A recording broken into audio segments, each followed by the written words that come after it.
जय हिंद दोस्तों, स्वागत है आप सभी का हमारे YouTube चैनल साइंस शिक्षा में। आज के इस वीडियो में हम लोग बात करने वाले हैं क्लास 10 का एक इम्पॉर्टेंट टॉपिक संसाधनों के वर्गीकरण के बारे में। ठीक है, तो संसाधनों का वर्गीकरण अलग अलग आधार पर हो सकता है, अलग अलग तरीके से किया जा सकता है। पिछले वीडियो हम लोग उत्पत्ति के आधार पर और स्वामित्व के आधार पर संसाधनों का वर्गीकरण कर चुके थे। ठीक है, इस वीडियो में हम लोग बात करेंगे स्वामित्व के आधार पर संसाधनों का वर्गीकरण। ठीक है, तो स्वामित्व के आधार पर संसाधनों का 4 प्रकार होता है। ठीक है, स्वामित्व का मतलब होता है अधिकार। तो पहला संसाधन क्या है? व्यक्तिगत संसाधन।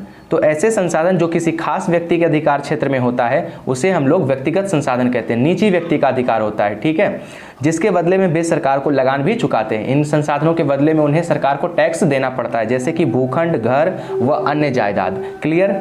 बाग बगीचा, तालाब, कुआं इत्यादि ये सब भी किस में आएंगे? व्यक्तिगत संसाधन में ही आएंगे। ठीक है, दूसरा होता है सामुदायिक संसाधन।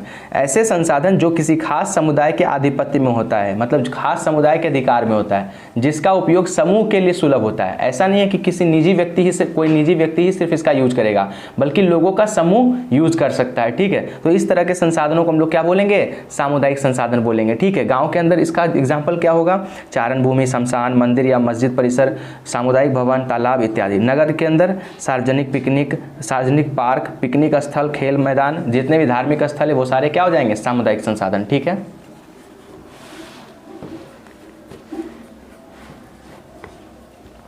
तीसरा है हमारा राष्ट्रीय संसाधन। ठीक है, तो तीसरा है राष्ट्रीय संसाधन। तो इसका डेफिनेशन क्या होगा? कानूनी तौर पर देश या राष्ट्र के अंतर्गत सभी उपलब्ध संसाधन राष्ट्रीय होते हैं। ठीक है, आप कह सकते हैं कि कानूनी तौर पर देश के अंदर जितने भी तरह के संसाधन पाए जाते हैं वो सारे क्या होंगे?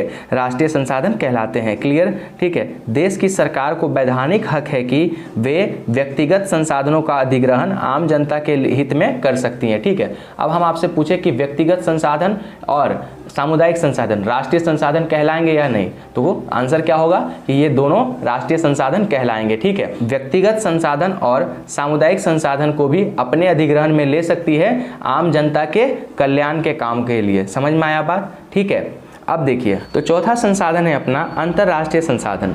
तो इसका डेफिनेशन क्या हो जाएगा बाबू? ऐसे संसाधनों का नियंत्रण अंतर्राष्ट्रीय संस्था करती है। ठीक है, तो अंतर्राष्ट्रीय संसाधनों का नियंत्रण कौन करती है? अंतर्राष्ट्रीय संस्था। क्लियर? ठीक है, इसका डेफिनेशन क्या हो जाएगा?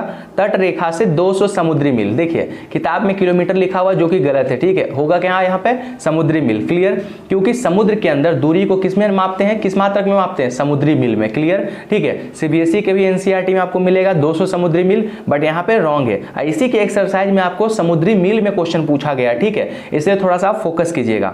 तो तट रेखा से 200 समुद्री मील की दूरी को छोड़कर खुले महासागरीय क्षेत्रों में जो संसाधन मिलता है उसे हम लोग क्या बोलते हैं? अंतरराष्ट्रीय संसाधन कहते हैं। यानी कि तट रेखा से 200 समुद्री मील के बाद जो समुद्र के अंदर संसाधन मिलेगा उसको हम लोग क्या बोलेंगे? अंतरराष्ट्रीय संसाधन।